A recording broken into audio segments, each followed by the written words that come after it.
also don't know how it's going to go with all the, the highway in the background. Everybody freaking out. We'll find out. But let's see. All right. So technically now we're live. Perfect. This part's always kind of funny because when you go back and you watch the YouTube, this is always the interesting part because we're just sitting here and Just waiting. BSing around. But someone will jump on there. Check your mic real quick and see how it sounds. Yeah, talk into it. Talk. All right, so just so you know, that mic kind of sucks. Okay. So, of course, I use the nice one that I Is that have. the good one? Yeah. Hello. And so, good old Lola. Lord help us. Love her. She's so funny.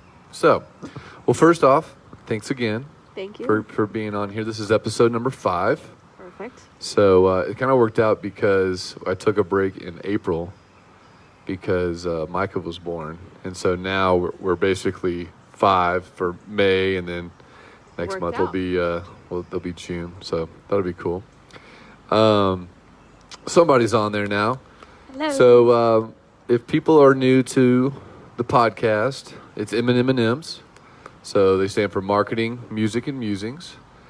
I started the podcast mainly because I found out that a lot of my friends either own businesses or, helping a small business or doing some type of artistic way to make money, or they're just working for somebody else and it's fun to talk to them because they're my friend, And then the music part is obviously a given, Right. You gotta jump in there. See, there's that right there. That's So all right. That's what happens when you're outside. yeah, it's all right, but it's so beautiful out, so It's we gorgeous. had to change it up. And then obviously the musings, everybody deals with hard times, and I think that's also, what's interesting as us of humans is we can communicate with each other and others based off of past experiences and how we can help each other with our current situations or even maybe deal with drama from the past, Yep. and definitely try to get yourself some armor and ready to rock and roll for the future, Yep, right? absolutely. So I think that's important. All the podcasts I listen to, I like to talk about, or listen to deep stuff. So I figured I'd do it too. I like it. Why I not? like it. So you're at number 5, right? Yep. For those that don't know, this is Jessica Justine Carey.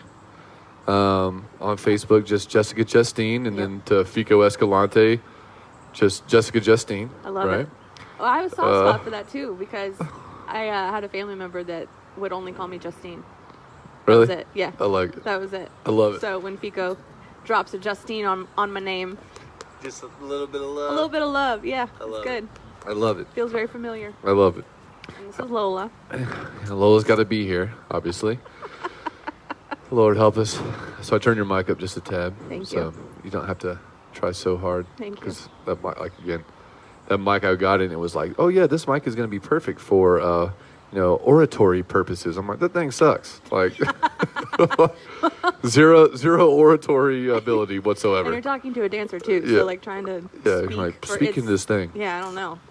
I'm used to hearing myself talk now, so I'm like, all right, we're good. Mm-hmm. But so let's jump in. Yeah. Let's start it out. Let's do it. So tell them, all the folks that are going to be listening to it and or possibly listening to it right now, give us a background of kind of what you're doing right now. And you can start with whatever, you want to start with. Maybe it be dance or all the other, Sure. 45 different jobs know. that you're holding right now, hustling through the pandemic. It is a lot of jobs. Isn't it? It's like the hustle-demic, man. That's what this thing is, bro. That's it's like perfect. everybody, like myself included, everybody's like, man, I got like 15 side hustles now, which I think is awesome, I right? think so too. I think the spirit of people is really cool. Just watching how they pull up, in situations like this. Right. Find stuff in yourself that you didn't know you had. So that's pretty cool. Hustle-demic. I like it. Hustle-demic. I like it. So, well, let's jump into the dancing. Yeah. So, because I don't even know this story. This is the best part about having your friends on. Because I'm like, I don't know some of this stuff. So this is perfect. Yeah. So how did you get into dancing? Was it like a little girl, or so? Take Yep. me down that whole path. Oh, it's a long path. I'll try to shorten it. I was about 5, and the church that I actually met your wife in. In the Switzers, right? And the In the Switzers. okay, I talked to Cindy Switzer today. Did She's you? all stoked. Yeah, she I said love she's gonna be her. watching. Oh, hi Cindy, I love you. Yeah, so the church that I was going to as a kid, we built out a studio, like a sprung floor with the bars and the mirrors, and there's just this one little room off of one of the little wings of the church for what is now known as Still Point. At the time, it had a different name, but Eleanor Rogers just was the first person who could convince them that we should have a dance program available in the church. And I started with her, like I said, about 5, and I kept on going till probably 12 or 13, and over the next few years, she moved to different locations, and we followed until I just couldn't keep up with school and the dance schedule there. We had to find someplace closer to home, and it broke my heart, and I did not love it. Yeah. I loved still dancing, but it just wasn't the same. So years and years later, I found my way back to her because we just kind of kept in touch over the years, and, I'd see that she was doing a show at her studio, and oh, good luck, and she would see that what I had been up to, and hey, can you come teach for me this summer? Which, funny enough, the first class she had me teach for her, she did not like. We just had that conversation recently. She was not impressed, and she goes, Did I go down the wrong path here? No. And I was like questioning everything, like, but you're the reason I teach. But we had a good laugh about it, and she said, I just felt like maybe you were a little bit unprepared. I said, no, I was so completely overprepared. I overwhelmed myself, and she sat in and watched, and it was like having my inspiration sitting there and watching, and she's so kind, right? It's not like she was in the corner with a notepad. It wasn't like that, but I was so nervous that I just could not get my act together, and I was I believe it. too prepared and like didn't have a flow. So fortunately, she called me back a couple of years later and was like, hey, will you come do another class this summer? I was like, I will. Oh, it was a couple of years. She's like, yeah, you need a couple of years to marinate on this gig. It's true, though. It's so true. Like, we had this conversation, too. She's like, I'm not the teacher I was when you were little. Right. She goes, you're not the same teacher you were when you started. And, I said, yeah, and God willing, give me another 10 years and I won't be the same anymore either. Right. But I teach for her now. Okay. Which is pretty cool. So how long have you been doing that? With her, I still have a hard time. When she hired me, she said, you have to call me Eleanor. And I said, it's still hard. Instead of Mrs. Rogers. I think this is my 5th year with her. But at the time, that first class I went and taught for her that she was not a fan of, I had already been teaching for a little while anyway. But yeah, I started really young and started with her, and then went on to other studios, eventually found another teacher that got me into, Eleanor was all ballet, and she now has ballet and contemporary. Gotcha. And that's what I teach for her now, is the contemporary. But I found another instructor later on that I fell in love with, and she really mentored me in the second half of training, and got me more into the jazz stuff and the contemporary and the modern. I was going to ask you, so did you start in ballet? Yeah. Okay. Yep. So how did that go? How did that go? I was very good, Brent. I was very good. Just amazing. You should see my toe pointing. It's just amazing. You're my grand jetty. Yeah. My grand jetty. I remember that. Yeah. No, it was good, and I still enjoy it very much, but I feel like I would be a terrible teacher if I didn't mention that any dancer at all, I don't care if you want to do hip hop, I don't care what you want to do, take ballet. There's a reason that football coaches send their players to ballet class. Oh, yeah. You need that training, but first of all, I'm not built like a traditional ballerina, which is one of the reasons I wanted to teach. I felt it was really important to, the next generation of dancers, to see instructors out there that maybe look like them. Okay. Yeah, I like that. And I don't know, I just feel like that's really important. It's already a pretty tough industry, right, whether you're doing it just as a little girl for fun or it's something you want to pursue. I taught for a studio for a long time. What we did was we trained kids that wanted to go into the arts. They wanted to pursue musical theater or dance or voice or acting or some genre right, in the arts. And a lot of those kids started late. They didn't start ballet when they were 4 or 5. They didn't start it till they were 15 or 16, But if you want to go into musical theater, you got to take a ballet class. Interesting. I think that's interesting, too, about the psyche, especially as a young woman. Yeah. Already. Yeah. You're like, I'm trying to do some ballet now. Mm-hmm. And they're like, yeah. Dude, I don't know about that body. And you're like, what the? What's Come wrong on, man. with it? Exactly. Yeah, and the ballet world itself is, dance in general, but ballet too has become more accepting. Like, we're seeing more athletic looking bodies than we are, Interesting. super thin. How long has that been going on? I mean, it's relatively, it's still pretty new. Yeah, I'm going to say, it sounds like a new thing. It's pretty new. Yeah. I mean, you look at even like Misty Copeland, stunning, beautiful dancer, gorgeous woman. She's thin, but she's not rail thin. She has a chest. She has a butt. She's got legs for days, right? That's new. That's kind of, we don't see that very often. Yeah, I think that's interesting. And I think it's great. I think it's wonderful. Oh, I do too. I mean, Yeah. everybody's talking about inclusivity and exclusivity. And, Right. Obviously, the more compassion that you have for other individuals and the more inclusion you can have not only makes it more palatable for individuals sure. that normally aren't into it, but it also allows people that can express themselves that way. Yes, absolutely. That wouldn't, originally have that outlet. Which I Right. think is great because that's the thing that people, I think, get away from with dance. At least I'll speak for myself. Obviously it's self-expression and things like that, but, it's just like other art because I'm obviously a musician and then I consider podcasts and art. Yeah, it is. Because it's kind of like this free form, like fun, thing, at least for me. Yeah. But communication is an art, For sure. Yeah. And allowing each other to talk and hear different perspectives and challenge each other in a respectful manner and things like that. And just kind of that same vein. But like one thing that kind of escapes me sometimes is dance and then the different types of dance. Obviously I like, all the fun dances and stuff like that. And everybody likes watching MJ kill it. Of course. You know what I'm saying? This Is It is like on everybody still got that DVD, son. You know what I'm saying? And you don't just have it in digital. You got to have a DVD of it. Otherwise you don't have it. You know what I'm saying? 100%. But I just think it's interesting how there's just so many different ways of self-expression. I think that's the beauty of being a human. Yeah. Oh yeah. Without a doubt. I've had kids come through that, like I said, my hat goes off to the 15 and 16-year-olds that are stepping into a studio for the first time in their lives. They've got bigger guts than, I could hope for.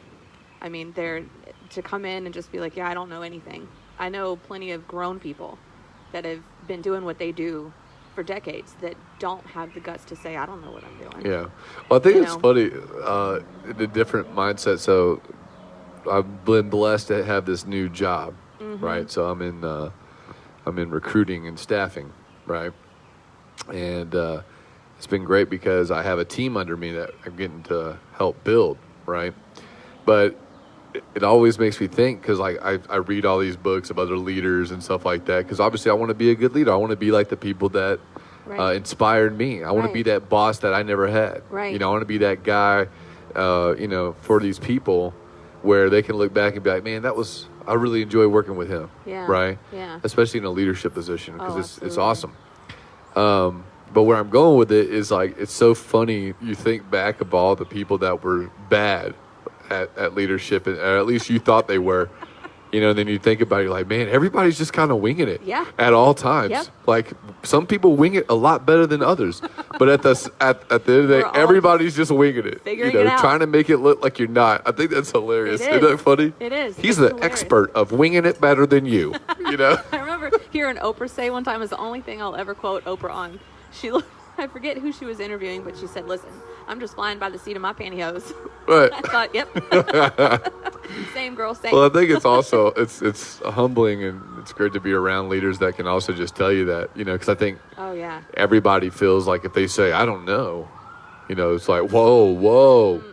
Did you just say that? Did you just say that you don't know because you really don't know? Oh my gosh, I need to look for a new job. Like no one's going to just throw their hands up and roll out. No, be teachable. That's what I'm saying. Always. I saw a quote from Steve Jobs today, and it said, don't hire smart people and tell them what to do. We hire smart people so they can tell us what to do. Yes. I'm like, dang, Steve, you killing it from the grave, baby. Just crushing. Old Steve Jobs, man. Never gets old. R.I.P. I love it. Well, so tell me, in terms of, so how you got into dance, does it have anything to do with your dad being a performer and things like, did that have any kind of inkling? Like, tell me about the the music and I know we're jumping ahead here, like maybe on two things, but yeah, no, it's all connected. You know, I figured it would be. Yeah, it's all connected. So yeah, he was a performer, but funny enough, he hated to dance. Interesting. And my mom said that. I don't blame him. Right? Well, my mom would say too. She said, you know, that was one of the ways that he would tell me he loves me. He would dance? It was when he would dance with her. Oh. Because he did not like doing it. That's cute. And my mom is a wonderful dancer and loves it.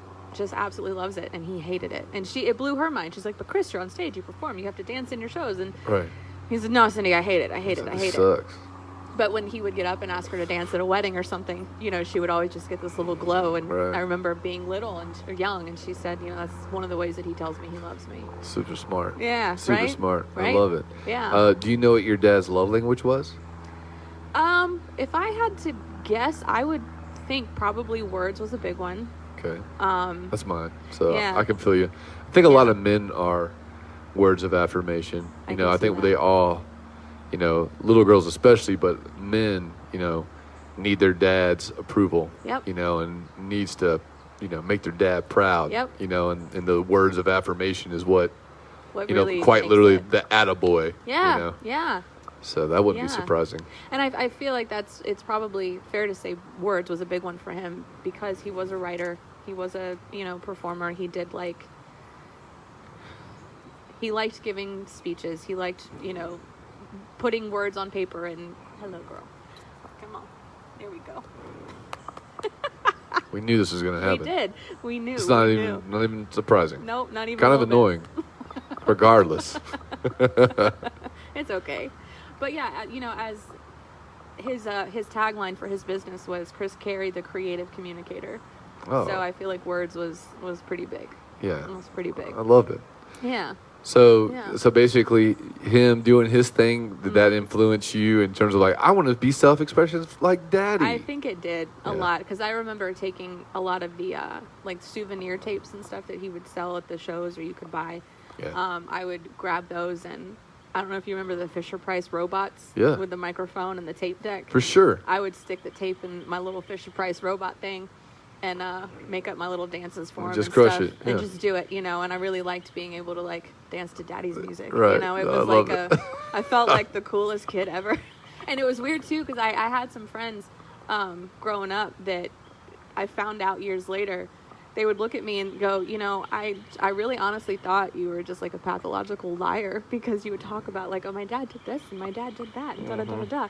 And then I actually go, okay, whatever. But she's fun to hang out with, I guess. So we keep her around. Yeah. Just don't listen to her. She's a liar, but we'll hang out with her. We'll hang out with her. And then she's not such a liar that it's like, you know, detrimental to our friendship or anything. Right. But, you know, and then we met your dad and heard him talk and we were like, oh.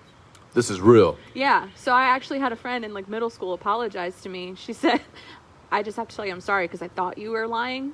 I said, you never told me that, so why are you apologizing to me? So I just feel bad for thinking it. But now I met like your family and I get it. I understand. It's interesting. It's like you could have just kept that whole story to yourself. And we would have been Appreciate fine. you. I had no idea. That's funny. I had no idea. Well, I want to ask you another question about your dad, then we'll move on. What do you think got him into doing his thing? Because he was pretty eclectic dude. Yeah, that's a good word for it.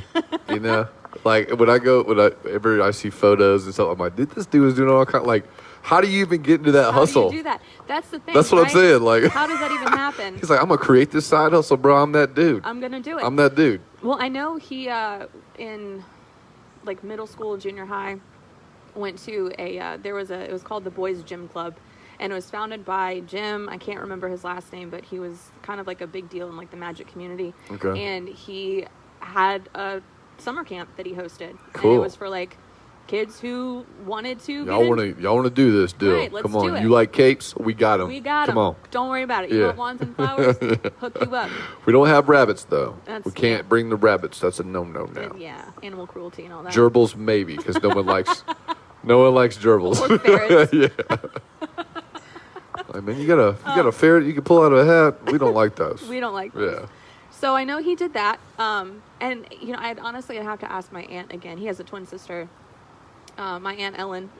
She could give me a better timeline and all this, but I know he went to the boys gym club and later on, I actually have the printing plate for like the first book he wrote in college. Oh, it's cool. And it's like plastic spiral bound and everything. And it was called Messages and Magic. And it was just like, this is about that thick. And I forget what he went to college for. I don't remember. Doesn't even matter. Doesn't even matter. Doesn't even was matter. just into magic and performing and all of that. And eventually, I know that there were several times, like he got a phone call one time. He was running the show. His production company is the reason that a lot of elementaries and middle schools and high schools have their assemblies. Cool. Where you bring in entertainment, and they do like a family night, and then it, like you do the assembly for the school on a Wednesday, then family night's on Friday. Cool. That was kind of his brainchild. Six Flags picked him up from there, and so he ran shows at Six Flags over the summer. I've seen the photos and all that cool stuff. Yeah. So he would do that over the summer when school's out. And then it eventually, you hire more people into the crew, and he did work for McDonald's. At one point, he was writing the scripts for Ronald. Cool. Globally. And then he got a phone call one time when you asked, like, how does this happen? He got a phone call from somebody saying, hey, okay, so we're trying to take a circus to Saudi Arabia, but we can't have camels, we can't have elephants, we can't have women, and there are no clowns. And Dad says, well, what are we supposed to do with that? Right. And he goes, well, I don't know, but I figure if anybody can figure it out, it's you. Are Right. you interested? Like you coming up, like what Right. is the dude gonna do? Who could figure it out but Chris? So I wonder why you couldn't have any of those fun things in Saudi Arabia. Those are all the best parts. those are, but you got to think about what, like, this was like the 70s. Yeah, I mean, I get it, but like no elephants. No, Like, I mean, it was like all the things you would expect in the circus. We can't have those at Saudi Arabia. interesting. So why are you calling me? Well, I figure if anybody could do it, it would be you. Are you interested? And he did. I'm gonna say he's a creative dude. Yeah. Do you remember anything specifically like that he implemented No. from the Saudi Arabian No. nights? I have like photo albums of all these pictures. I gotta see this now. Like, what does he do? He's got penguins out there. Look at this penguin jumping through this hoop of fire, y'all. I'm like, oh, penguin, yes. Oh, cool. Oh, We've penguin. never seen those before. Yes, we're very nice. I love it. No, I'll find the photo albums and show you. Most of them I look at, I'm like, I have no idea who these other people are, but this is cool. I love it. You did it. So, and he, for He's a while. an interesting cat. I know. I love it. For a while, managed rock bands. Like, That makes okay. sense. That is like the least surprising statement out of all of them. Who hasn't managed a rock band at this point? That's true. That's like kind of everybody's like, I would try it. That's true. Don't Yeah, do why nothing. not? I'll Let's try it do out. it. Yeah. Let's do it. Yep. Well, so what's going on with dance right now? Are you guys back doing classes in person? I know, because we've been hanging out during the pandemic and all that fun stuff. Everybody trying to figure out a way to keep the hustle alive. Yeah. Especially art. It was kind of funny, and when I say funny, I mean in the least, bit of the word. Yeah. But it was just kind of interesting how like art was the first thing that just like came crashing down, like for everyone. Yep. And what's the one thing that has gotten us through? That's what I'm saying. It's just like it's just interesting.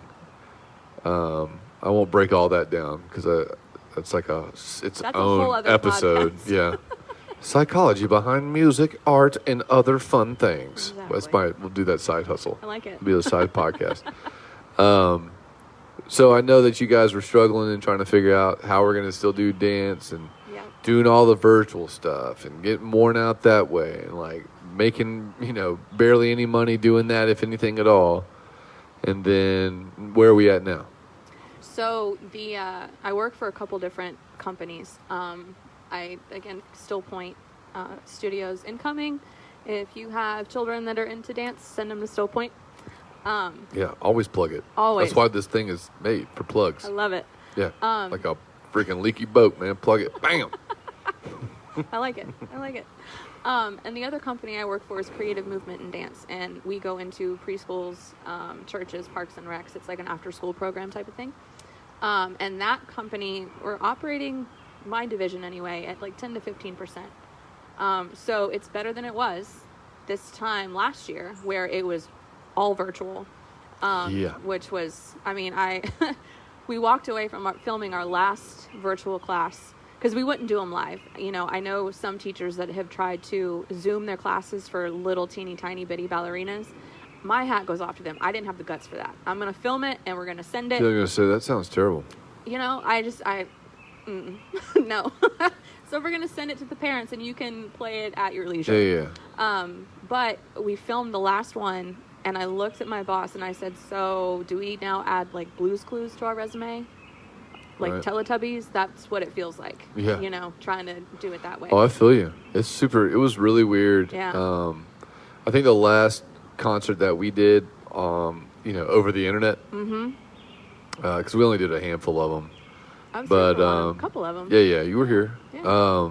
But like the last one that we did, I just invited all my neighbors over, and I was like, come on, I gotta have a crowd at least somewhat. Yeah. It's like, you get done playing your song, and not like we have like a ton of people coming to our shows and like going, oh my gosh, that was amazing. But I mean, 3 people clapping is better than 0 people clapping. You're just like, dude, this sucks. Well, at that point, when there's nobody, it feels like a rehearsal, not a performance. Yeah, and I mean, granted, I'll take the chops. Energy. Right, I'll take all the chops, but it is the energy, the lack thereof. And we were even blessed. I mean, I tell people all the time, like, the fact that we only lost 8 gigs, and I still played, I think, 19. Wow. So that's pretty impressive because, like me and the band, we had to stretch. I think it was in the back end of August and September. We played 8 gigs in like a 4-week period, and that's a lot for us. I remember that. Yeah, we were just remember that, hammering it hustling, out. bro. Yeah. It was fun. It was taxing as hell, but it was super fun. Didn't mean to take the thunder. No, not at all. So, now we're have a handful of in-person classes in the schools and stuff. We're hopeful now that some of the restrictions are being lifted that prevent us from being allowed in the building, that the summer is going to start picking up speed. Hopefully. Yeah. And then with the studio, like, they're rocking and rolling. They're doing great. We had to put a lot of protections and parameters and sanitation. What's sanitization? Yeah. Everybody knows what you're talking about. Right. It's that point of the day. I don't know. It is that point of the day. It's like, did you sit in traffic today? And you're already fried. Exactly. Hello. So we put a lot of things in place, kind of restructured stuff, but it's enabled us to have a full schedule. So crazy. That's been awesome. It's been awesome. I believe it. It's just interesting, all the different, I think, moving forward, all the different types of, business problems and solutions that are going to be created out of this deal is just going to change the game for a lot of people. I mean, a lot of it sucked, in terms of like having to do it, but I also think it was cool that a lot of people were like, hey man, let's just do it. It's better than nothing. Yep. Let's roll with it, see how it goes. Exactly. Including the people that were paying. Right. To kind of have this weird ass experience. Like, I guess I'll pay for this. It's weird as hell, but I'll do it. I'll throw $20 on it. You're like, all right, man, appreciate you. Yeah. No, that's interesting. Yeah. Well, why don't we segue into music? Okay. Right. Because we could talk about side hustles all day. All just day. keep on going on we that. should just do another show about nothing but side hustles. I'm going to have like 15 different offshoot podcasts. I like it. But then Cancer Pie, what the hell are you doing? You can't freaking come inside and take care of this baby. So, He's such a cute I know, isn't he? He's super sweet. God. He's been, it's funny because like one night I keep telling people like, how's everything going? I think it's a loaded question. It is. People are like, I know it sucks. It is. Answer. Like people are like waiting for you to be like negative Nancy, and some days I am. I'm like, bro, get out of my face. Right, really, leave me alone. But, every other day is literally, it's different. Like last night, I can't tell if I slept well or I didn't. Mm-hmm. I'm at that point now. I'm like, was it good sleep or was I just living and surviving somehow? Yep. But every other day is different. Like one day is, we're getting good sleep. We feel like we're the rock stars. We got this thing down. The next night, Mike is acting like a fool. And everybody's crying. Yeah, ain't playing games. Me and Cancer are like, okay, we're going to practice what we talked about before shit hit the fan, So it's been fun. It's also like, I honestly couldn't imagine having a baby with somebody else, right? Because it's a full-on partnership. Like, it's unreal. Like, it's like a psychological warfare game. You're like, all right, they want us to think this, but we're not. We're not falling for it together. We're gonna, it's kind of funny. Yep. But it's been fun. Now that we have them, it's like you can't really go back in like your old life, it doesn't really matter. Nope. It's not like even it a changed. little. Like a lot of people are like, your whole life's gonna change completely. Like, yeah, I mean things have changed, but I think it's really the focus, and Yeah. it's also about people's mindset. Like for me, I've just been wanting more and more challenges. As weird Right. as that sounds, not like shitty situations, Right. but like challenges. Things to rise to. Right. Like I want to continue to Yeah. push and grow and do my Yep. thing, and boy did I get it Yep. with this thing.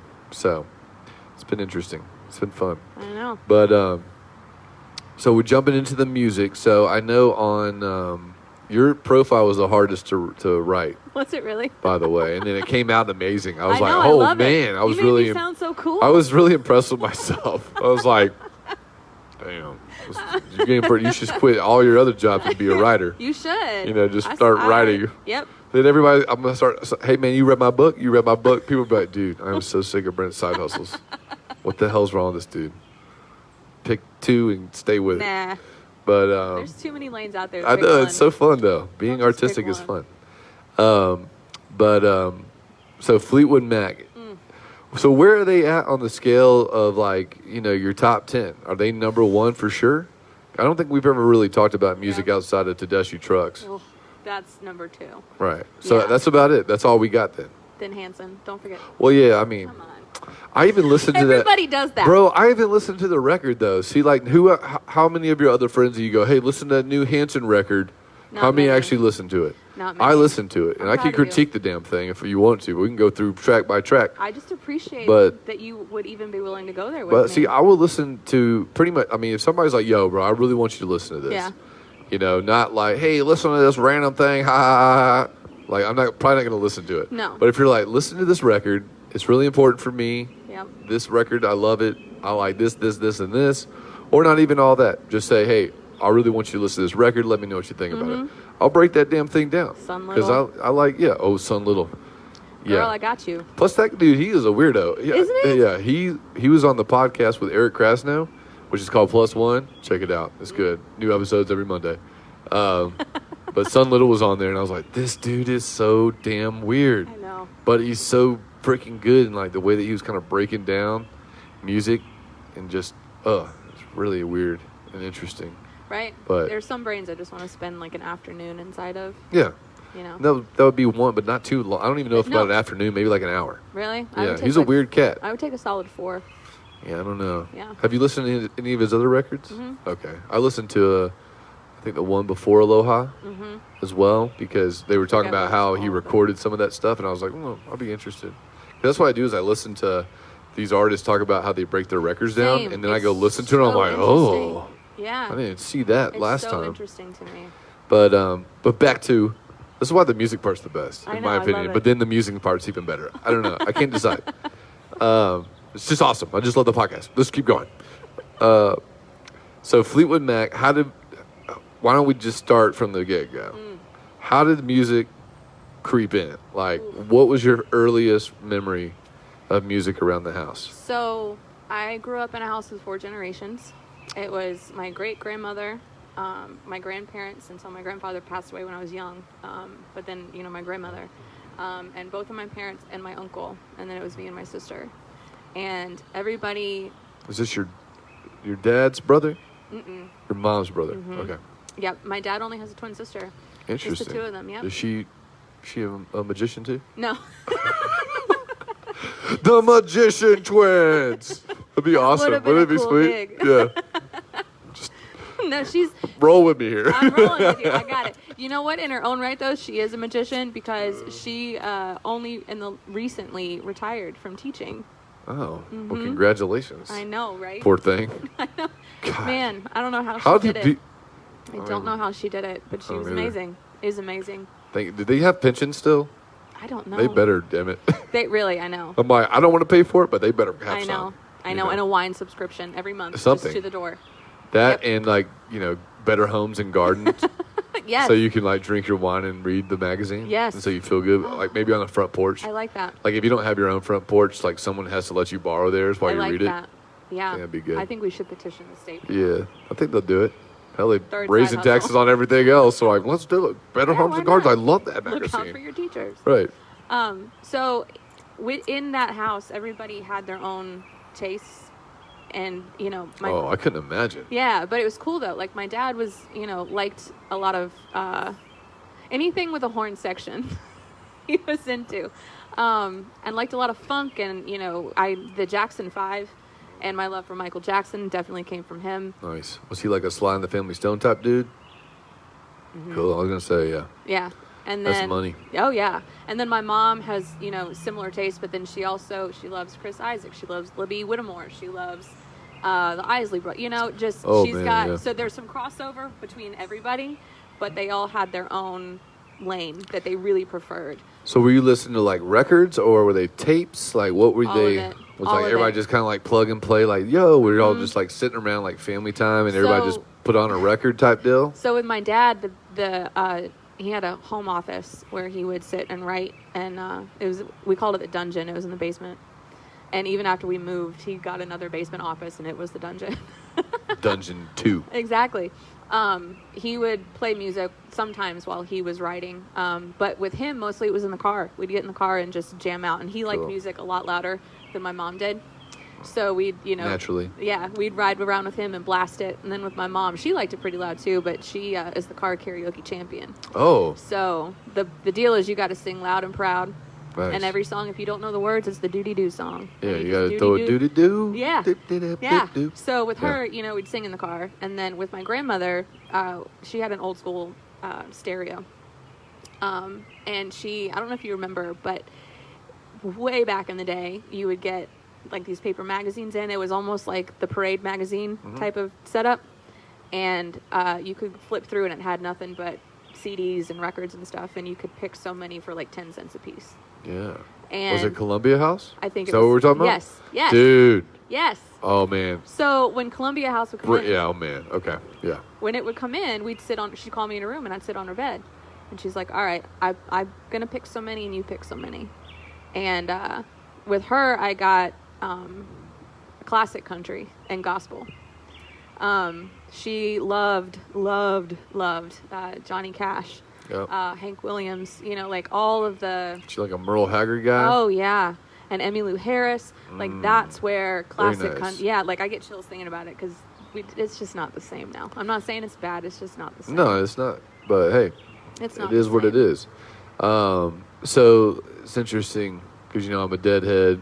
And, of course, they came out with a podcast. Whew, that was some crack.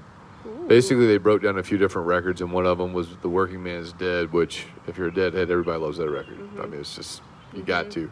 But it was interesting because during that time, they really started kind of moving into a country vibe. And it was like the Bakersfield, California, where Merle Haggard and all these other cats were coming up. And, like, that whole scene and how that, like, transpired. Like, Emmylou, I know she's inspired by that whole deal.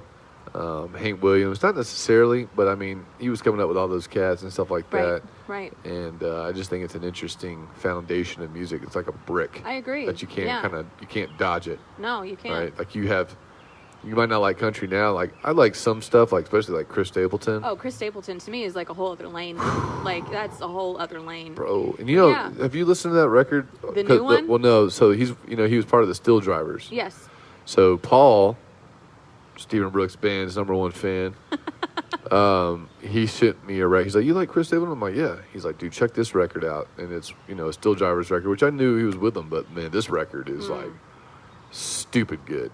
Then that is what I have not heard. No, it's amazing. But yeah, Chris Stapleton is next level. In terms of like, how did you guys get into Hanson? Was it like me? Where it came on and then you went to Walmart and you got the single on a CD. Basically. You had the B-side, which was like the extended non-radio edit Basically. of MMMBop. That was essentially it, yeah. So when we would get the Columbia House in, she would, we'd sit down together and she's like, pick what you want. And we did this like every other month, maybe. And I would go through and I would pick out, like, oh, I like that album cover. And I like that album cover. That looks like fun. Yeah. And that's how I found Aerosmith and Chris Duarte. Ooh, which Aerosmith do you remember? I started with Big Ones. I was going to say it had to be Big Ones around that time frame. Yep. That was the number one. I started with Big Ones. Plus, it looks cool. It does look cool. Yeah. It looks super cool. And that's, I picked records and still do sometimes the same way I pick wine. Is the label pretty? Yeah. Let's see. Let's find out. Well, I mean, that's why I think it's important, you know, like now you don't really see the artwork. I know. You know, but the artwork is, you know, that's kind of the allure. They kind of go hand in hand, both of those different types of art medium. I love it. So we, you know, and all that time music was a big thing, and still is. And I, you know, like you said, you hear the single on the radio and it was like, oh, that sounds cool. And then their first concert off of that album, I'll never forget it. It was July 5th, 1998. Ooh, that's my birthday, baby. I know. Killing it. At Lakewood. And I don't care what it's called now. It's still Lakewood. It's Lakewood. It's Lakewood. No. And, anybody worth their salt that's gone to more than 2 concerts there is Lakewood. It's Lakewood. You say whatever I don't even know who. Solaris? I don't even know. I think that's who's doing it now. I don't know. So my grandmother helped with tickets to, it was like part of a Christmas present or something, to go see Hanson at Lakewood, and that was like our first big deal concert. Yeah, and, I like it. And then you and all the other girls that were there. Oh, absolutely. And that's been something though that my sister and I, like, we went with our parents, you know, because my parents liked them too, you know, and especially my dad, you know, growing up and watching the Osmonds and the Jackson 5 and families, you know, first of all, nobody harmonizes like siblings. It just doesn't happen. True. And then you put the fact that they played their own crap, like, you got to respect that. No, I mean, it was pretty sweet. Yeah. You know, you didn't really see much of that. No. You could see people singing together, like even like the Osmonds, you know, like a few of them sang, and like Partridge Family, you know, kind of deal. Right. But like they were legitimately writing and playing their own stuff. Right. Musicians. Pretty impressive. So they went to a lot of shows with us, and then Danielle and I now, you know, we're both in our 30s, and we still, every year, that's just what we do. We know when the tour dates come out. You got to go. We got to go. You got to go. You know? Is Truett going now? Mm-mm. No. He hadn't been sold yet. No. Smart man. He got married, too. He's like, no, I can't do it. But I will tell you what he did when they got married. He made sure to play a couple Hanson songs for my sister. Oh, like him play them? No, like when he was in charge of putting the playlist together. Okay. He threw in some. I was like, damn, which ones did he play? He's got a few that he likes. I know Juliet is one that he really likes. Yeah. And I can't blame him. It's a banger. Hey, nothing wrong with that. But no, it's funny. Sorry, go ahead. No, I was just going to say in that Columbia House is how I found Fleetwood and, you know, picked out Rumors. Oh, and, man. Right, you know, I was like 11, That's over. 12. Oh, done. If you started with Rumors, oh, that's I know. It's it. I mean, that record, it's interesting, too, because that Ocean Spray dude, that record started spinning a lot more. And myself included, I was like, dude, I haven't listened to this record in a minute. Yep. So I went back through, and I was just like, Lindsey Buckingham is just next level. There is, unless somebody bought it, the day of y'all's baby shower at Mallory's, where we drove through, right? One of the antique stores right up here on 92. In their case, they have a ton of autographed albums. They have an autographed copy of Rumors for like $1,200. I know. Who the hell autographed it? Everybody. What? Everybody. It might be worth $1,200. I'm saying. I'm not spending that. I'm not. But, you know. But unless $1,200 is halfway to a Silver Sky guitar. That's what I want. That's true. You know. And that's 1,200 street tacos. Yeah, that's a lot of street tacos. Plus, I think we're closest to the #1 street taco spot in Georgia. Yeah. El Dan Taqueria. So, speaking of which, if you haven't been there, everybody keeps talking about the taco truck. I'm like, screw the taco truck. Go right to the dang restaurant. Yep. You're all up in there killing it. Yep. There's one thing I wanted to say about Truett, because it's funny. Anytime he plays and I go see him, which I haven't seen him in a while, but I'm always like, play Coldwater, Michigan. Play Coldwater. That song is amazing, isn't it? I'm like, dude, this is a Truett song. Let's go, I bro. get emotional just like hearing the title. I love that. That song is so special. That's great. It's so special. But yeah, I'm like, play this song. Like, especially he'll be up there like Schwanky and whoever else. With the you know, harmonies going on McKnight that. and whatnot. I'm like, dude, play this song. He's like, man, I don't know, bro. We haven't really. I'm like, what the hell, man? I heard him play it recently. Did he? Yeah, it was like 2 shows ago, I believe. That I went to. He's played. Was it like, others. how was it broken down? Was it like super slow and like, oh yeah, like resonant and all that good stuff? Yeah, especially that outro. Yeah. Like when the song starts to quiet down and then that outro gets you. Yeah, that part, I just stood there and I just cried. That's amazing. It's so good. Especially John Schwanky, man. That boy can sing too, bro. Listen. That boy can sing. I know. I think we're friends on Facebook. If not, I think he's probably like, who's this weirdo? That's what I always think. Like, it's kind of funny, I don't know if there's anybody that looks at me like that, because I just try to like talk to everybody that comes to my shows. But like when I go to people's shows or I see them a bunch, especially in the local scene, I'm like, oh, we're best friends in my mind, because I've been like to like 8 shows, but I've never really talked to them. Right. But I know you. But I'm like, man, we're like best friends, and they're like, hey, man, thanks for coming to the show. Fucking weirdo. Like, then I friend them on Facebook. I'm like, I've been to you know me. You know me. I know we you know besties. Sometimes I feel like Truett's like that. Like, I'll see him and he's just like, all right, dude, like, calm down. Like, what is your deal? Because I'll get all this stuff. Oh my God, Truett, that happens to you forever. He's like, dude, that's cool, man. Like, come on, man, move along. I'm like, damn, fine. I won't ask you to play Coldwater, Michigan again. Dang. Sorry, it's my favorite. I'm sorry you're so good at songs. Yeah, sorry that I love them. Yeah, sorry I spin that one. That's so funny. Hey, Nody. No, he's a trip. Well, I couldn't have asked for a better brother-in-law. no, he's a good dude. He's a good dude. There we go. Yeah. Sorry. At least it's clean. She's cleaned it. Well, I don't know where we're at with time. It doesn't necessarily matter. All I know is it's super nice back here. It's beautiful out here. So I guess time to do the musings. Yeah. Right. Kind of like I said. So if anyone's ever a guest on the show, there's not really a script. It's mainly just like a template, and we just kind of go through the names, which is M&M&M's. I mean, because they're so delicious. But on the musings portion, I always like to kind of jump into, what either sometimes people are going through stuff, like my sister Mallory. When she came on, she was waiting to, get a kidney transplant. Yeah. So that was super heavy. Yeah. Some other folks, like my buddy Danny, he came on last time. I think it's interesting. I will say, as like a side note, I've known people for a long time, right? And like when they come on the podcast, I get to learn a lot about them that I really didn't know. Yeah. And so it's really interesting. So he shared, his story about dealing with some, pretty crippling anxiety. And I'm like, dang, man. I'm like, this is heavy, bro. Yeah. So I tell people I don't want them to feel pressure, to like, oh, just open it up and share, But I think it's the blessing that this podcast brings for everybody if people do feel inclined to, basically crack that nut. Yeah. But, you could start with something topical, meaning, just high level. Well, this is what I do when I'm going through a rough time. Or you can use, a specific situation. Typically, like for me, I've been going through a really interesting time. And I feel like if I tell a story, then it opens it up. So just bear with me here. I'm with you, boo. This whole transition from working at Mudlick to then working for Superior, and then now I'm working at this place that I'm at right now. Mm-hmm. It's just an interesting dynamic to kind of go through all those changes mentally. Right. And I've been sober doing it. Yeah. On top of that. So it's like, bro, I've been feeling all the pain of all this stuff. Like, very raw. It's very, very interesting. Me and Cancer were talking about the other day, and I was like, I wouldn't take it back, though.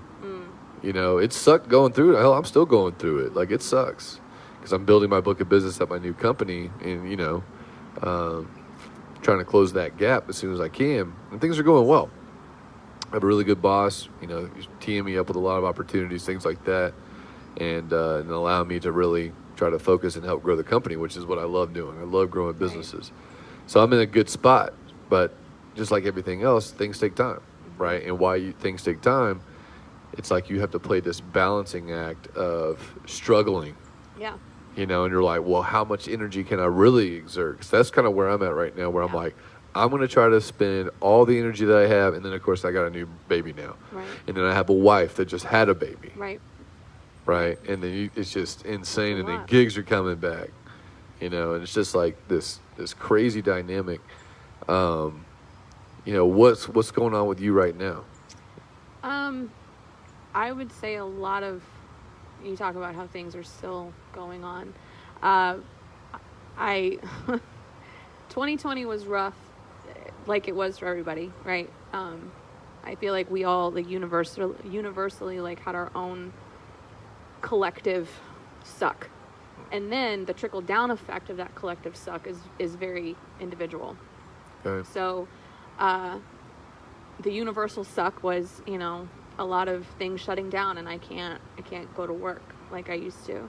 And on the one hand, I feel like in retrospect it was a blessing in disguise, because I was hitting burnout. I was hitting the point where when I say it wasn't fun anymore, I don't mean it that blasé, but it just was to the point where it's like when I get done with work for the week, I'm tapped out for the next day and a half. Oh man. And then like there goes your weekend, and there goes your downtime and your family time and stuff like that, to where because it takes energy to have that time. It does, yeah.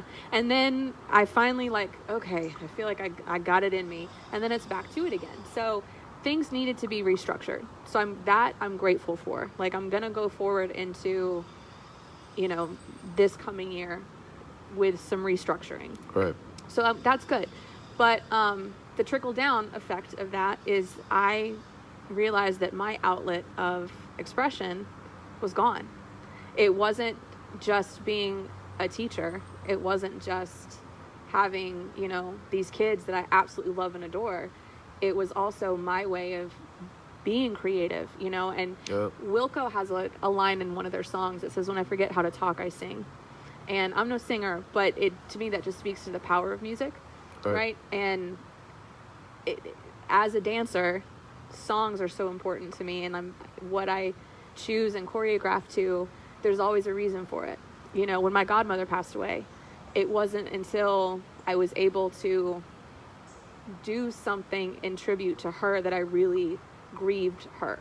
Right. Like, I needed that.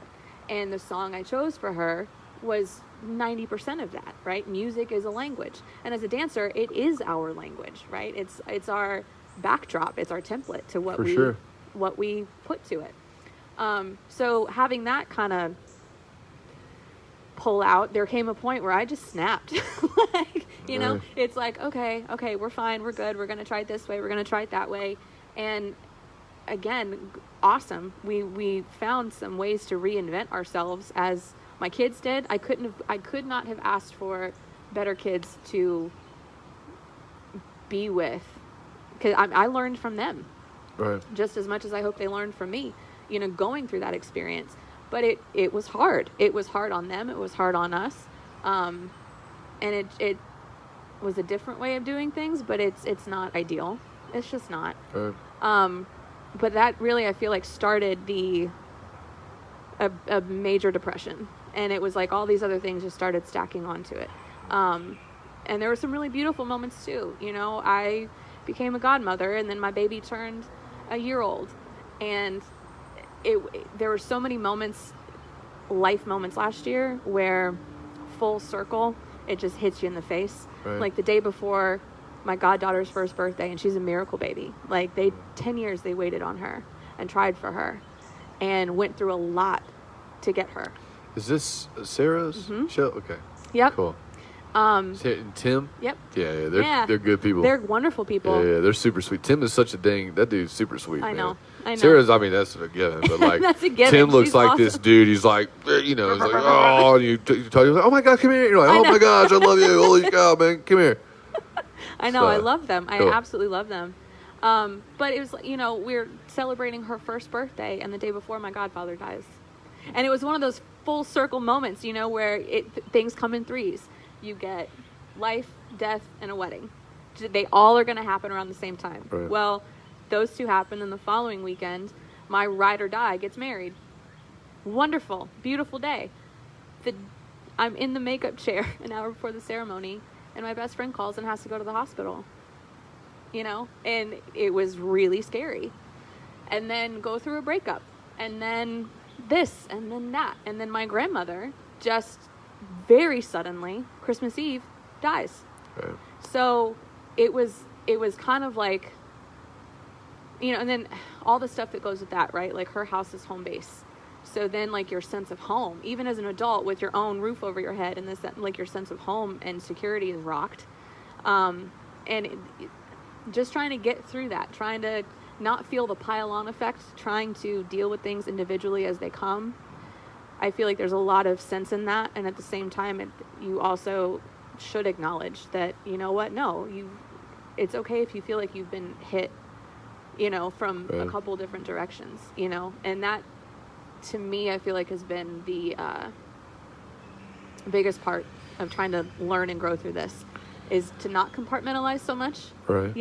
And just kind of be like, okay, no, you know what? Collectively, it all kind of blows. It really all kind of sucks. However, right. Well, I got a new God baby coming. Another one. I got another one coming next month. That's awesome. Oh, Lord. We're doing spring recitals this month. That's awesome. We didn't get those last year. Right. My health is good. My family's still okay. That's what I'm saying. So just trying to come out of it. Music has been important. Pumping a lot of Babby Mason gospel. Just getting it. Just trying to keep your mind right. I love it. Well, let me ask you a question. This came up because you mentioned it earlier in terms of depression. Yeah. Is there beauty in depression? Like, can you find it? Because I haven't been. The reason why I asked, let me give some context. Yeah. That sounds like a morbid question. No, it doesn't, though. I think it's an actually really beautiful question. So, like, I think I've been depressed, like, when I was in middle school, because middle school is a really tough time for boys, typically, because everybody's picking on you, and you're trying to figure things out. Hormones are popping off, doing kind of stuff like that. But I also felt like I really found myself kind of sitting in that funk. Yeah. So I wasn't sure, because I haven't had depression as an adult. Yeah. So I'm curious. Yeah. For somebody that's dealt with it most recently. Yeah. Is there beauty in it? What does it look like mentally? You know what I'm saying? I know. No, like, I know. can you paint a picture? I know exactly what you're saying. So there was a time right after my dad died, because that was very sudden and very quick, and I was still in high school, and so was my sister, where nobody was okay. And my mom ended up taking me to see somebody, and they put me on Cymbalta, which was still in clinical trials at that point. And now the commercial that you hear for it is, it also helps with fibromyalgia. Oh, wow. Depression hurts, Cymbalta can help, right? Wow, yeah. So I was on that for a little while, and that helped. This is my first time really trying to deal with it unmedicated. Interesting. Yeah.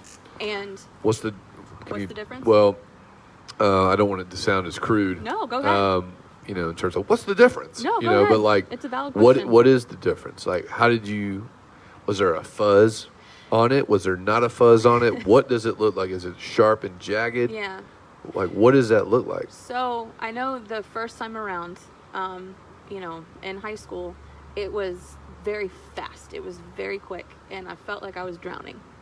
And I remember sitting in the doctor's office with my mom and the doctor, and my mom's first question was, okay, so if we put her on this for however long, I just don't want her to numb. I want her to be able to deal with her for sure emotions, but I just don't want her to be numb. And the doctor explained it in the sense that she's drowning right now, and when you're drowning, you can't survive. We just need to get her head above water so that she can breathe. Right? It's not going to pick her up. It's not going to let her float. It's not going to do anything other than just get her head above water so that you're not just frantically fighting the current. And that's what it did. This time, it feels like it just came on gradually until I turned around one day and went, I'm not okay. Oh, man. Kind of like you're like out in the ocean and you're just a little bit too far out. Yeah, and then you realize, like, I can't see land anymore. Oh, my God. So it's different. Scary. It is scary. Yeah. It is scary. I don't know that it's any scarier than just like a full-on plunge. Yeah, but it is scary, right? Because I kept thinking of Princess Bride. I only dog paddle. Like, how did I get here? Like, what happened, right? And then you start looking at it, I'm like, oh, no, I know exactly how I got here. Like, this and this and this and this and this until, like, you do what you can until eventually your brain and your body and everything in you just goes, okay, stop. Interesting. So this time it does feel more fuzzy. I feel it in my body more. And I wonder, I don't have any way of knowing, but I wonder if part of it is because I'm not dancing as much as I used to. Because that is such an outlet. Right. It's been awesome working for FICO. Yeah. Because that's still a very active job, so I still get to move. At least, I'm so grateful for that.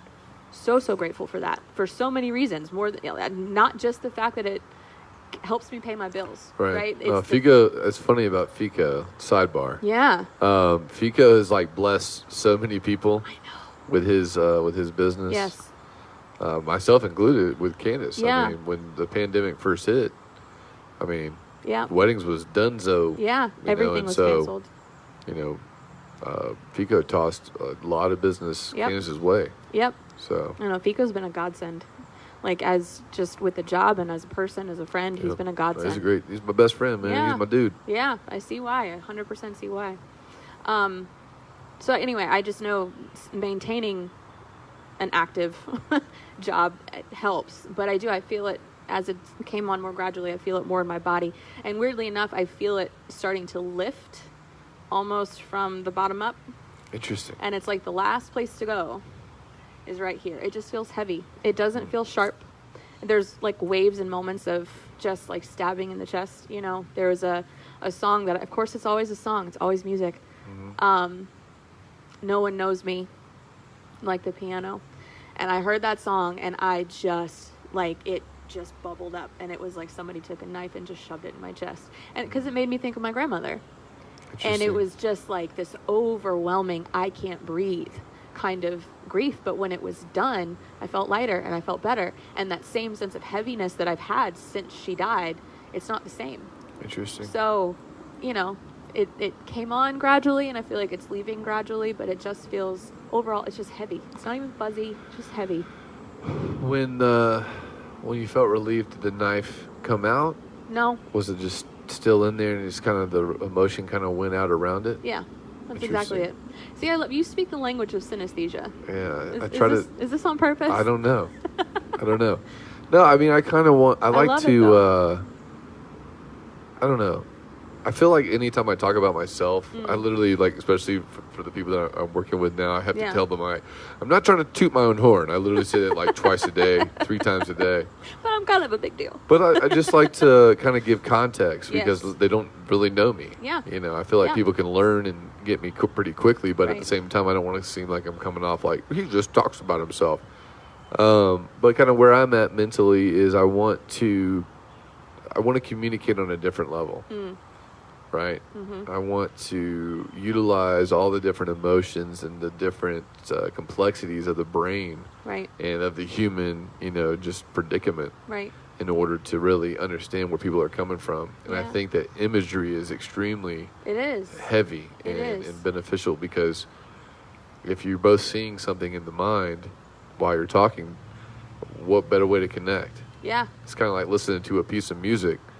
But when you listen to a piece of music, you're hearing something different than I am. Right. Unless, of course, we're hearing the same thing. And then you have this synergistic, energy explosion type thing because you're both excited. Right. But I think that's kind of where I'm at. I kind of want to explore that more. I think you should, we should have a conversation about synesthesia. Yeah. Yeah. I feel like you're starting to... Is that what's happening right now? I do. Maybe it's because I'm not blocking my emotions with alcohol and all that fun stuff. Yep. I am eating a lot of candy, though. It's okay. Candy's delicious. It's so good. It's delicious. I love it. It's so good. For Mother's Day, I got Candace some Skittles, which I'm not a big fan of Skittles, just because after you eat them, they kind of weird in your mouth, and I'm like, that's not like a crushable item. It's good though. You got her own candy that you won't eat. Well, that was good. That's half of the story. Did you get her peanut? No, I did not get her peanut M&M. I'm not an idiot. All right, I'm not an idiot. I did not get her any flavor of peanut or any other M&M because that's a death sentence. This thing's done. Yep. But what I did do is she likes the all. I think they're all reds or whatever they are. Starburst. Yeah. Oh. Well, problem with that is they've been sitting on the counter. So, let's just say. So I got half your comment good. The other half, not so much. Not so much. So. That's okay.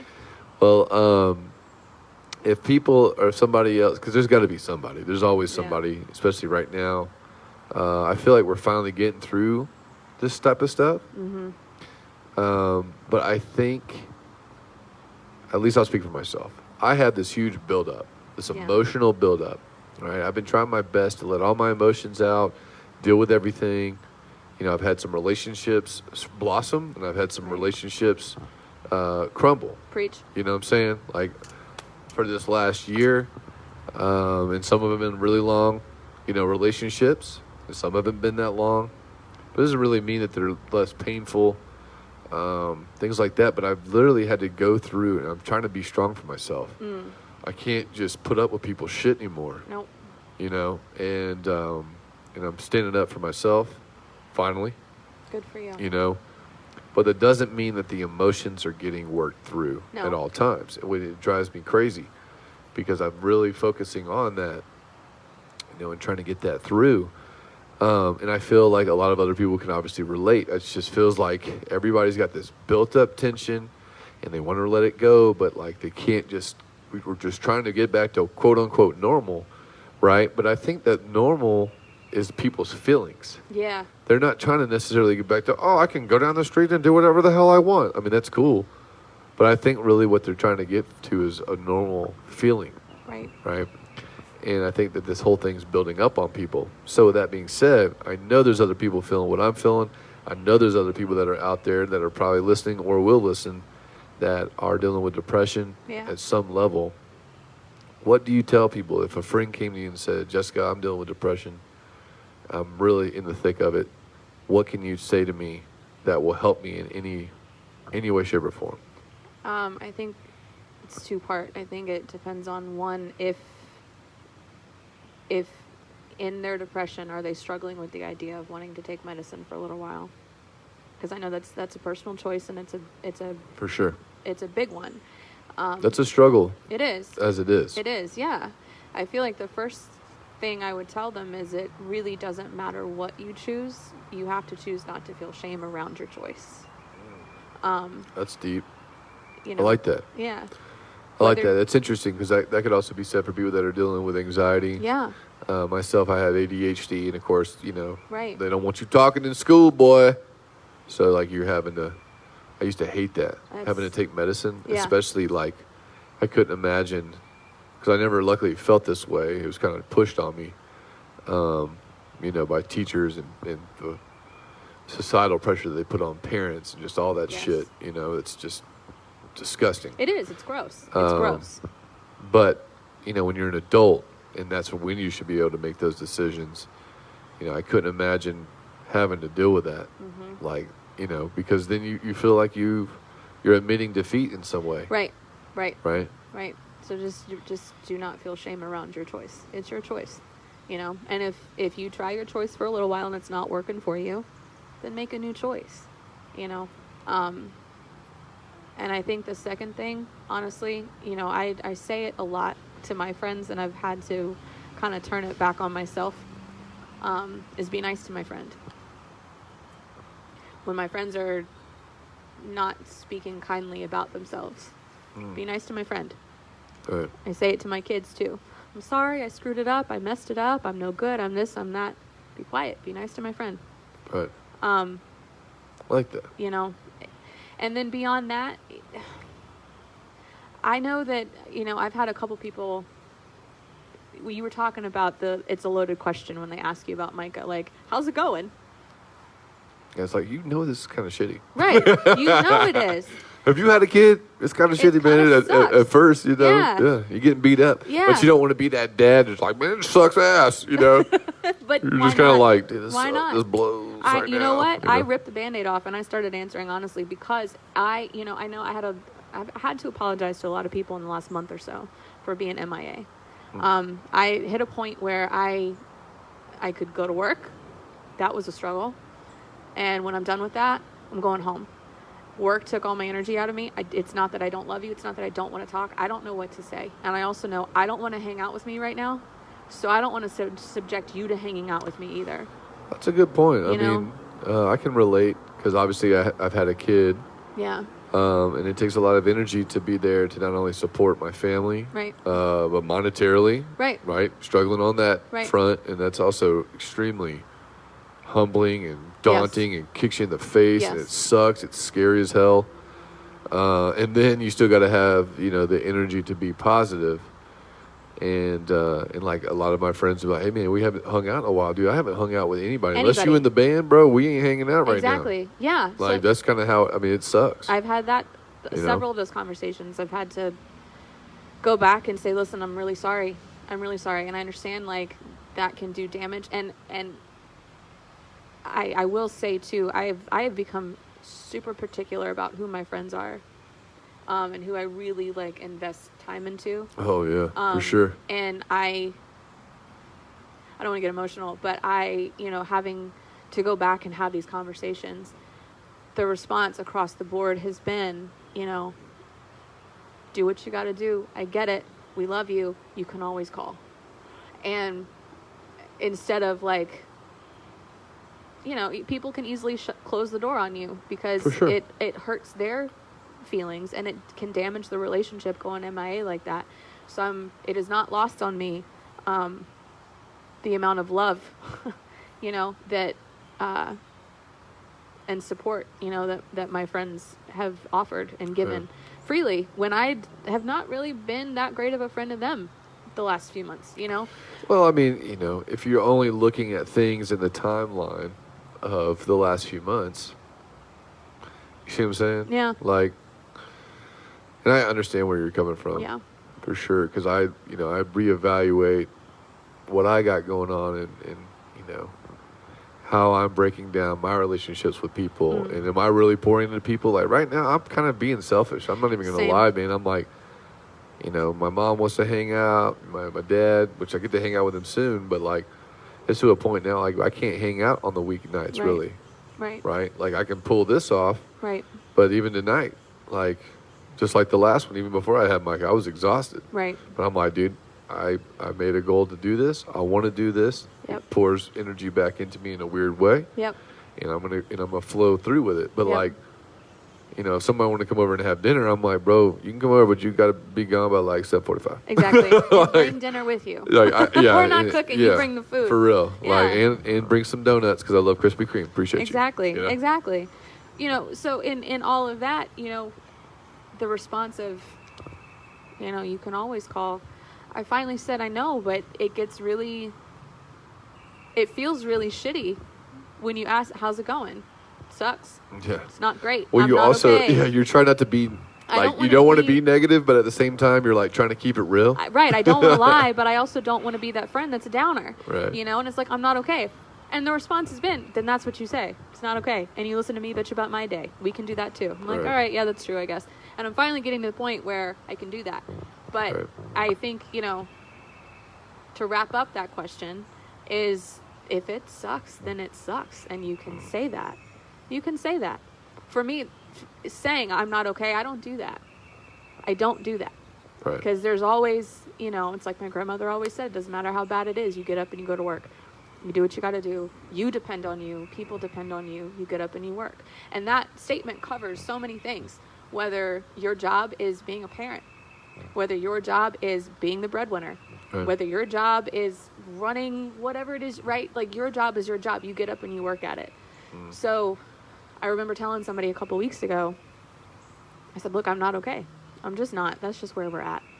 And I will say this, that if you know anybody that has said to you, like, this is something that they're struggling with, it's a well-intentioned question, but reconsider how you word it. When you ask them, how you feeling? Are you any better? Oh. It's a well-intentioned... It kind of stung me a little bit. It's well-meaning. It is well-intentioned, but, sometimes the answer is no. Well, I don't understand where... Sorry. No, that kind of just hit me in an emotional pang type of thing. Yeah. I don't understand where people get off kind of on that kick. Like, you know what I'm saying? Like, normally it's okay. Yeah. right? It's like this weird taboo Right. thing. I know. You're like, are you any better? Yeah. Kind of like, you're like, bro, what It's not the flu. Like, homie, like, It's not the flu. I'm dealing with something. For real, though. Some, like, life changes. Now, No. are you feeling better? That's different. That's different. Yeah. But, like, are you better? Yeah. It's kind of like, it just feels like you're putting this unnecessary pressure on me for me to get out of my own funk, which I'm already struggling to do. Right. So now you're adding more on to me. Yeah. You know what I mean? And I know, I've had a couple people say, like, it's a mindset. Just get your mind right. Do this, do that. And I'm thinking, yeah, I know. I'm doing what I know to do. I still got up today and I went to work. I remember in December into January where it was like enough things had already happened before my grandmother died where I was already like teetering on the edge. And then when she went and the way she went and the reasons why and all of that, it was like bombs over Baghdad. It was like the thing that wiped out the whole village. And my mom called me one day and she's like, hey, I just want to check on you, see, like, did you go outside today? Did you drink water today? And I said, Mom, we get through all that. She says, what are your plans for today? I said, Mom, my only goal today is to take a shower. I'm going to set the bar low so that I don't fail. Yeah. If I can take a shower between now and when I go to bed tonight, we good. And there's some times that's okay. So, just set one small goal, take a shower, brush your teeth, because there are times it's that bad that you can't. And then there are other times, just be nice to my friend, be nice to you, and don't be shamed for your choice. I love it. So, well, that's beautiful. Well, I appreciate you sharing, because again, like, I could obviously be one of those insensitive people, because like, when I hear people that have a negative mindset all the time, I'm trying to be compassionate, right, and be empathetic, and really try to feel what they're feeling, right, and understand, are they just a negative person, right, or is this just a bad time, or is this like, are they struggling with something? Because a lot of people, they're trying to suck it up. Yep. Because society tells you to suck it up. Yep. And I'm trying to be that guy that's not being insensitive, right, by being like, man, she's just always, or he's just always, right, like, he just can't get it together. Yeah. Right? And, It's hard. When I'm not really struggling with it, it's hard for me not to get frustrated when I see other people struggling with it.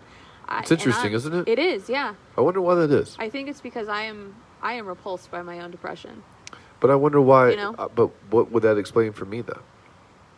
You know what I'm saying? Do you think it's an individualistic, like, outlook I don't know. on other people's, like, misery? Like, does that make sense? It does make sense. It does make sense. It's like, I'm not miserable, but you are, bum. No. Like, you know what I think? I scoff at you. No, is that like I don't know. I think you have had to buck up and pull up enough times that the idea that somebody just wouldn't is almost offensive. Yeah. That's a different thing, I think. It is, though, because that pisses me you off. You have to filter through that, though, and like get to a place where it's like, oh, okay, it's not that you won't. It's that maybe you're struggling to try. Right. And I think that's the vein I need to go down. Yeah. Yeah. Because that's my thing, is like, I do have to find, because it and when I say pisses me off, it's not like I'm just walking around being upset, like, oh, gosh darn, like, for me. I get pissed off because I know that person can do it. Right. I know anybody can do whatever the hell they want to do. Right. Right? At the end of the day. And that's like, I firmly believe that. That's why I love this country. That's why I love being a human. Yeah. It's like no other species really has this just grasp of power and self-determination and self-control, that they can basically flip their own script and their own destiny on their own. Right. Like, it's just incredible. So it drives me crazy when I see people pissing away, potential. Do you listen to Dave Chappelle very much? It's funny that you said Dave Chappelle. Apparently he was on Joe Rogan again. Yes. So I've listened to, I think he was on there twice already. Me and Nick were talking. And so I've watched a couple of them in terms of his podcast. But yeah, I love Dave Chappelle. Dude, Dave Chappelle, we could do a whole 6-hour show on Dave Chappelle. But he's got, he's always big on talking about he leads us down a road and then leaves it up to you to connect the dots. Right. But I remember there was one time he was talking about, you look at celebrities like Britney Spears, all she wanted was a couple babies And then, like, how crappy of a place is Hollywood that, she snaps and shaves her head? How is it Right. Mariah Carey's making the money she's making, has a multi-million-dollar contract and is taking her clothes off on TRL? How bad is it that one of the Wayans brothers has a small stroke and ends up in the hospital, and Dave calls him and says, "How are you?" And he says, "I got the best sleep of my life." How messed up is your life situation? And as Right. Hollywood right now, that it is taking, these are strong people. These are strong people. And psychologically, this is what they're turning into and turning it into. And I look at what we're talking about in a similar vein, right? That, like, to me, that is kind of a lens of compassion I have to use with myself and then with other people when I'm not in the funk too. Because Right. as an empath, right, like, it's very easy for me to, like, feel that and vibe off of that. For sure. And there's a lot of fear I've learned that when I'm not in that mode, when I feel it off somebody else, I'm like, Right. no, I just got out. I don't want to feel that. I don't want to feel that. And that's not fair. That's not fair. So I have to look at it and think, no, this is a strong person. This is Right. a strong person. How messed up is their world right now that this is what it's doing to them? For sure. And I have to remind myself of that too. Like, it's not, my environment is messed up right now. Maybe the environment is a little sick. Right. Maybe it's not just me. Interesting. So, I love it. yeah. Well, I think that's a good place to wrap it up. Yeah. That's beautiful. Yeah. I appreciate you sharing. Thank you for For having sure. me. Absolutely. And I'm sure one of my favorite things to do after is to look at all the comments of all the people that are on there, and then they're like, it's kind of funny because I guess they think that we can see that tiny little phone I over there. And it's know. like, "Hey, Jimmy, oh, Aunt Susie's here. Oh, hey, Aunt Susie." And I just feel bad. So I'm like, "Sorry, Aunt Susie, we'll talk to you after guy. the thing's over." You should do, like, But- an after show. Well, that'd be fun. That would be cool, right? Like after The Walking Dead. Yes. Whatever the hell they I used to think call you it. should. That'd be funny. Mhm. Like, "Hey guys, you y'all ready to do some more listening to Brent talk?" Right? Well, like, if people are asking questions, then, like, you end the show Yeah. and then start rolling And then again. do another like, one, let's like, pull up, like, "Hey." a Q&A. Right. I love it. I think you should. I love it. You've had some really awesome guests on that. No, I know. I've been blessed. It's kind of interesting. It's like, because I'm booked through August Good for you. right now, and so I'm gonna wait until I kind of get to probably July, and then book the rest of the year. Yeah. But it's been great, man. I just, the fact that, yourself, because people are coming on, they're not getting paid, obviously. I'm not getting paid unless, of course, Bubbly wants to sponsor me. There you go. But, I just think it's interesting how many people want to come on and be a part of it. Yeah. It's been a blessing, and, like, how many people have come on and, just like yourself, Right. shared what they're sharing. I mean, that's awesome. People need that. People love that. Yeah. And I don't really have any goals outside of just continuing to do it. Yeah. It's kind of like quitting drinking, right? I'm just going to not drink today, Yep. and then see what tomorrow happens. Right. And then, so it's the same thing. Yeah. I do hope that it helps people. I hope that somebody gets to listen, and hope somebody's like fully vibing off this deal. Yeah. I Yeah. think that's awesome. Because of course it's like any other piece of art. If people are enjoying it, obviously that makes me feel good. Absolutely. But we got some great guests. Like next month, it's Kevin Sellers. Oh, cool. So me and Kevin went to high school together. Yeah. But I really don't know that much about him. So I'm really excited about that. He's a producer and owns a studio in Yep. Marietta. And we all know. Oh, yeah. Like, I don't even know how many people. I can't gone even wait through. to see how many people watch that. It's going to be insane. That's that dude's. He knows all the musicians that I know, and That's then cool. some that I've yet to meet. So I'm really excited about that, because I was also curious. I was like, man, I wonder how he's gonna vibe, because I just reached out to him out of the blue. Yeah. So I just randomly put him on, because I have a list of people. And then in July, so my boy Austin Fowler, he's basically finishing up his psychology. Oh, cool. I guess it's degree, certificate. Yeah. Either way, he's practicing or Very going to be cool. able to. He's going through clinicals right now, type thing. Yeah. And he's been telling me some interesting strategies that he's been using, which I think is fantastic. Me and him really hit it off even before he was into psychology. But he let me borrow this book called, I think, The Boy Who Was Called Dog, or something like that. but it basically was this breakdown of all these different these child psychology You told me about that book. situations. Yeah. It's unbelievable. Yeah. So me and him really hit it off on that deal. So he's going to be graduating in June. So I was like, boom, I got you on July. That's awesome. Then my friend Erin Rayfield, she's got an interesting story. Again, I know her through all the 311 folks that I know. Yeah. And then she just so happens to be really close to Richie. And so we all got close during that type of stuff, and 311 stuff. Sorry. And so that's what happens when she sees people. Lord help us. We did pretty good until people went on a walk. That's so, all right. But she's going to come on, which I think is also interesting because I don't know too much about her. Yeah. Like in terms of, in-depth stuff. So I'm really excited to see where it goes. That's awesome. I love what you're doing here. So I appreciate you being a part of it. Thanks for having me.